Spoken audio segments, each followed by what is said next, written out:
सुना। अरे कौन गलती कोई नहीं पहिला भेंट में, कौन गलती कोई नहीं पहिला भेंट में, राजा जी दर्द होता पेट में, राजा जी तोरा के छाका कोली में खींच करो। अरे कहां ओढ़ा नीचे छोले रहू खेत में, कहां ओढ़ा नीचे छोले रहू खेत में, राजा जी दर्द होता पेट।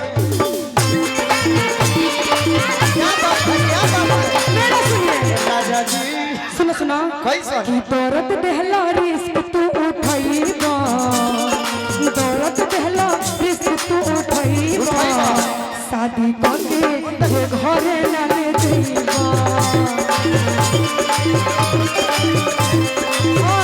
बात यहाँ पे थी, बात यहाँ पे थी। छाका वाला जवाब देवे कि ना कि हम हुई नहीं ना, रुक ना, हम अभी है ना, अभी सुन लीजिए ना। सब पार्टी के पैसा घाटा चल जाए। दो तरफा बोलता नहीं जी, उनका सपोर्ट किया तो हम चुपचाप थे ना। ना 12 बजे चुप नहीं थी तो कहता नहीं उकसाओ तनी कि बोल आ बैल मुझे मार। ए बे तू लोग चला बात बोला जा। हां जी इन करे अच्छा, अच्छा अंतरा सुनो भाई। एक और ही बात, ओरिजिनल बात कहता नहीं, रुकिए तू। YouTube जितना लोग देखेला ना, हां जी वो जानल सके बदतमीज चंदन ना गोलू हम हई भाई। भाई क्रिया खा जा कि तू कहत जज हम कहत नहीं का हो। हां जी इहो कहतड़ी कि ना, ये लोग ये बार बार बातें बात में होइसे करतड़ी। ये दोनों अपराधी हैं, मैं जज हूँ, मैं बदतमीज नहीं हूँ। गलत बात है। रौरो बेशरम चंदनो भैया बेशरम। ये दोनों अपराधी हैं, मैं जज हूँ, आनंद लेता हूँ। चलो बहुत सुंदर, चलो भाई छाका हो अंतरा सुनो अंतरा का एक कंपटीशन में ओढ़ी के गुमछी जब खाली गमछे लगाने वाला क्या करो। हिलावेला कमरिया कि लाखों लोगवन के इन पर पड़ेला लो चोरिया।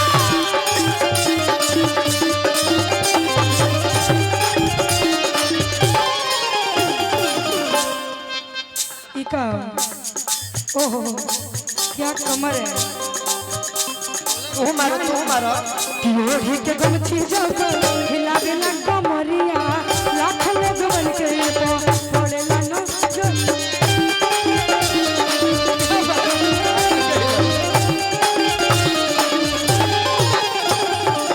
तू करो हम कॉलेम करो। तू करो ही कर, हम करब तो कर लेबो। ओढ़ी के गमछी जब हिलावेला कमरिया, अपना धारा जाती है। पड़ेला नो चोरिया।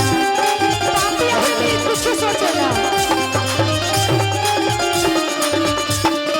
और सच की आँच न लागे। सच बोल रही हूँ मैं, सही बात, सही बात। सच बात है। अरे अंतरा का सच की आँच न लागे तब कौन कसर ना बाजे। ए प्रियंका, कोई कसर नहीं प्रियंका जी, छोड़ेगी। चंदन एक हम हमारे कहे देती है लेकिन हां ना अंतरा का होती है। तू आ प्रियंका का होत रहलो आ ओने पजा रहल भी तैयारी में भी कभी कि सच के आँच न लागे तब कौन कसर ना बाज। मर्दनी पक्का लागोता मौरा, पक्का लागोता मर्दनी पक्का लागोता मौरा। अब हमार सुनो। अरे कि प्रियंका न कवनो तू, अरे हऊ गौनिहार हो। ओरिजिनल बात आ गावे के बहाना कैलू 70 गो भतार हो। गावे के बहाना कैलू बिकी के भतार हो। अरे गावे के बहाना कैलू बिकी के भतार हो। सबसे इज्जतिया तू तिहलू धार हो। सबसे इज्जतिया तू तिहलू धार हो। बिहान भले गाड़ी 10 लइका यूट्यूब पर छोड़ब ना तोरा के। हम करिया ई भमहु ना छोड़। कि गावे अरे त गावे के बहाना कैलू बोलुओ के भतार हो। गावे के बहाना कैलू बिकी के भतार हो। सुनो प्रियंका छोड़ो ना मत इसे कि एगो लाल पिजड़ा एगो हरियर पिजड़ा तो में चंदन बबुआ बैठल बाड़े बन के ही जड़ा